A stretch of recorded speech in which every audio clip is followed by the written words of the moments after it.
Mark, this is really impressive. 1,000 models. What got you started in model building? Back when I was a little tiny kid, about 6, 7 years old, I was borderline ADHD and frankly driving my mother up the wall because I wanted attention and she was tired and wanted to just go to sleep. So she brought out some plastic models of 2 carriers and a battleship that she had built when she was in her teens. And she gave them to me and said, go play with these. And I went off and played with them until they broke and came back to her and said, Mommy, fix them. And she handed me a tube of Elmer's glue and said, go fix them yourself. And so I disappeared, and she realized 3 hours later she hadn't heard a peep out of me and started getting a little scared. And was tearing through the house looking for me, found me sitting at a table holding a part and just sitting there focusing on it until the glue set long enough for it to stay.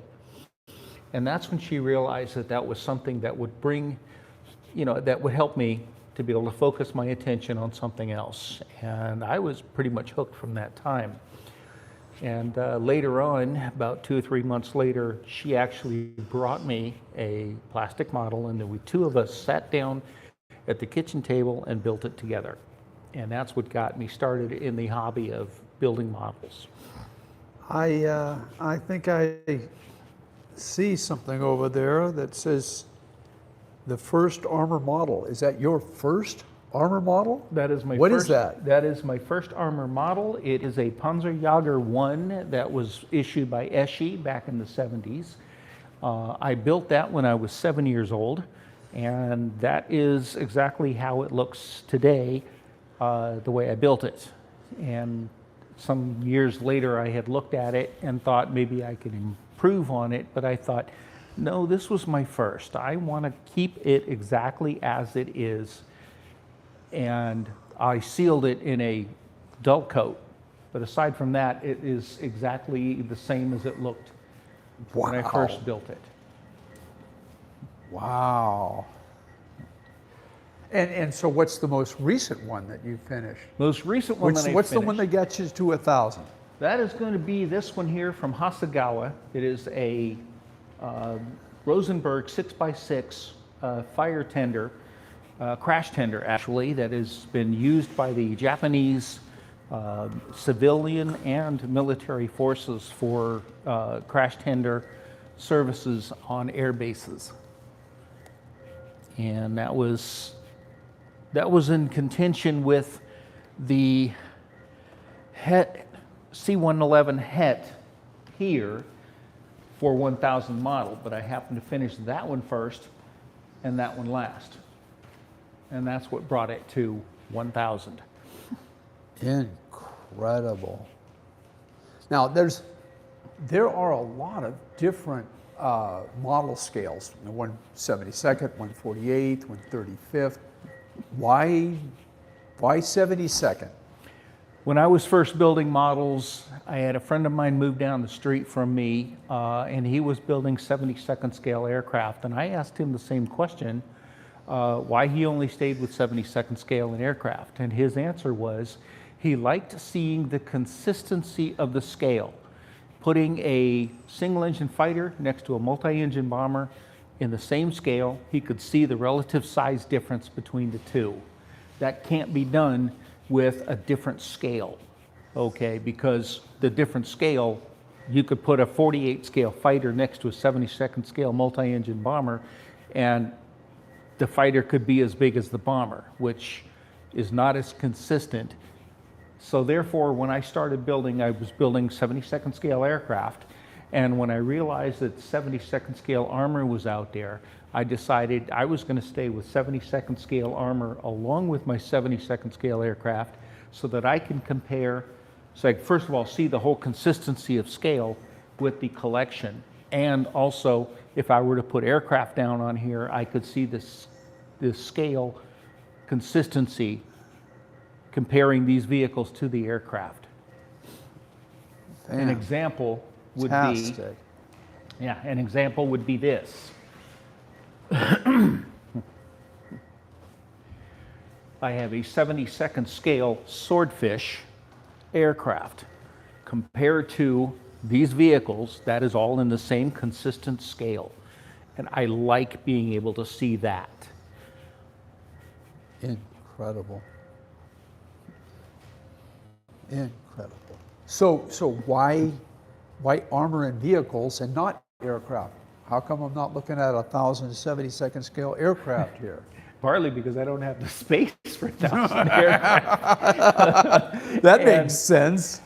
In some ways, I can imagine a B-52 wouldn't fit really well in one of these tables. it would be very, very large and take up at least a quarter of the table. But another reason why is that a lot of times the armor is a lot easier and a lot faster to build than aircraft. Like for instance, this one isn't even completely done. I just have to rig it to finish it. But you can see that there's so much more to building aircraft than there is to building armor in so many ways. So by focusing on the armor, first of all, I don't have to take up as much space as the aircraft does. And second of all, the aircraft do take a little extra time, especially when it comes to the larger aircraft in 72nd scale. Just amazing. Just amazing. Now, this particular piece here looks to be a little bit out of scale. Well, that is the capstone of my collection and my magnum opus when it comes to armor, but it is not out of scale.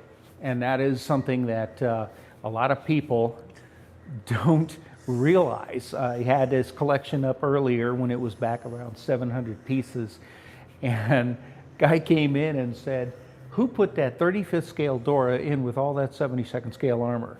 And I had to tell him, take another look at that. That is actually a 72nd scale model, and you can actually see the 72nd scale soldier sitting on top deck next to one of the shells that this vehicle fires.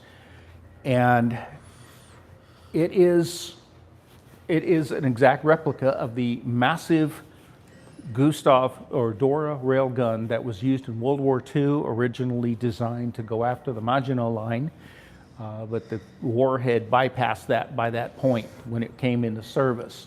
It was used in Leningrad during the siege, firing at least 106 shells against the city, and then was moved to Sevastopol after that in order to take out the massive gun turrets guarding the Sevastopol port. Yeah, that took me 1 year and 9 months to build, and it was the scariest model I've ever worked on. That is incredible. The detail. What a...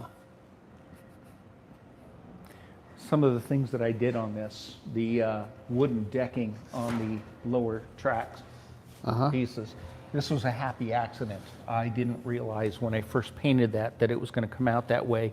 It wasn't the effect that I was looking for, but when it happened, I was like, that's just too good to change. I'm keeping it that way. And a lot of people have mistaken this for a metal barrel because of the turned metal effect that's on this. And I got that with paint. It was a spray can of Tamiya bare metal silver that I sprayed on here 4 times, 4 different coats, letting it dry in between. Then I took a 400 grit sandpaper, wrapped it around the barrel, and turned it about 3 or 4 times, and then pulled the sandpaper off, and that was how I got the turned metal barrel effect. And people have sworn that thing is a metal barrel. But it is a plastic barrel, and Hobby Boss that makes this kit put enough counterweight in the breech block so that I can position this in any place that I want to, and it stays. It doesn't change.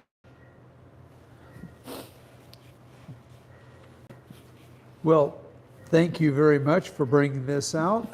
The display will be up at the Hobby Day Hall until Tuesday, right? Tuesday evening? Wednesday evening. Wednesday evening. All right. Well, thank you very much. Come on down and see us. Yeah. It is 1127 North Anaheim Boulevard in Anaheim, California. We'll be here from 10 o'clock in the morning till 8 o'clock at night until Wednesday evening. Thank you. Thank you.